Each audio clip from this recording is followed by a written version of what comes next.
nama saya Uluya, NIM 2003211100097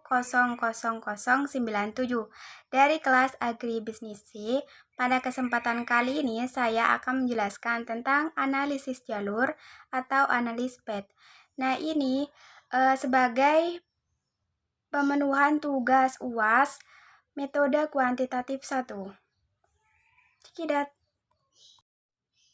Berikutnya di sini ada contoh kasus analisis jalur di mana hipotesisnya yang akan diuji yang pertama yaitu pengaruh X1 dan X2 terhadap Y, 2 pengaruh X1, X2 dan Y terhadap Z, dan terakhir pengaruh X1 dan X2 melalui Y terhadap Z. Nah, berikutnya kita saksikan di video selanjutnya tutorial melalui aplikasi SPSS. Cekidot. Kita langsung ke data variabel view. Nah, ini udah ditentukan nama X1, X2, Y, dan Z. Nah, untuk labelnya ini kita tulis yang pertama lingkungan kerja. Dan kedua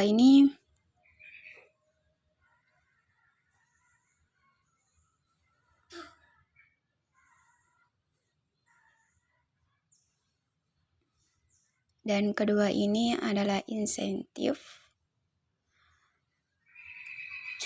Selanjutnya motivasi kerja. Dan yang keempat pencapaian kinerja perusahaan. Kita langsung ke data view. Nah, ini untuk yang bagian pertama kita ke analis, lalu ke regression, kemudian klik linear.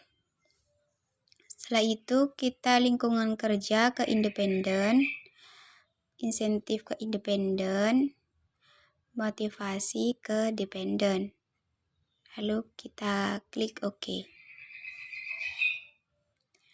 Nah, hasilnya akan muncul seperti ini.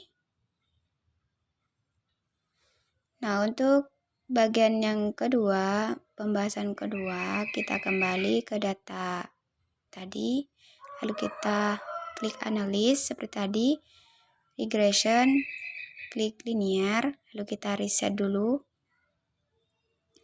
Dan lingkungan kerja ke independen, insentif independen, motivasi pindah independen, pencapaian ke dependen. Lalu kita klik OK. Nah, untuk hasilnya muncul tampilannya seperti ini. Dan penjelasan berikutnya akan saya jelaskan di slide yang berikutnya di PPT. Pada pembahasan pertama ini, yang pertama, pada tabel model summary, square-nya ini sebesar 0,23 dikurangi akar min 1 menjadi 0,97.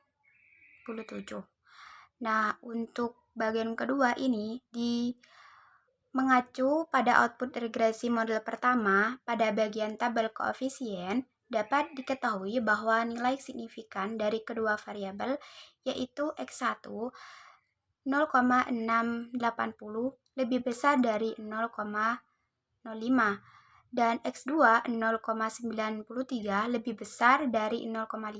Jadi dapat disimpulkan bahwa model regresi model pertama yaitu variabel X1 tidak berpengaruh signifikan terhadap Y dan variabel X2 juga tidak berpengaruh signifikan terhadap Y.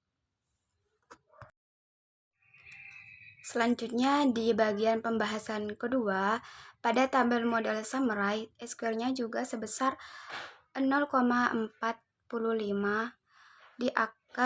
dikurangi akar min 1 jadi 0,546.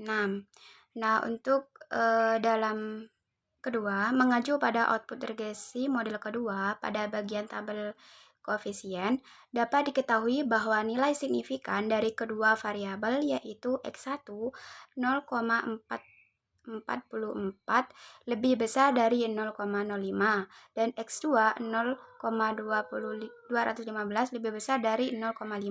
Jadi dapat disimpulkan bahwa model regresi model 2 ini, variabel X1 tidak berpengaruh signifikan terhadap Z, dan variabel X2 dan Y tidak berpengaruh signifikan terhadap Z. Nah, di sini saya sudah membuat diagram jalur model regresi. Nah, di sini yaitu model regresi pertama dan model regresi yang kedua.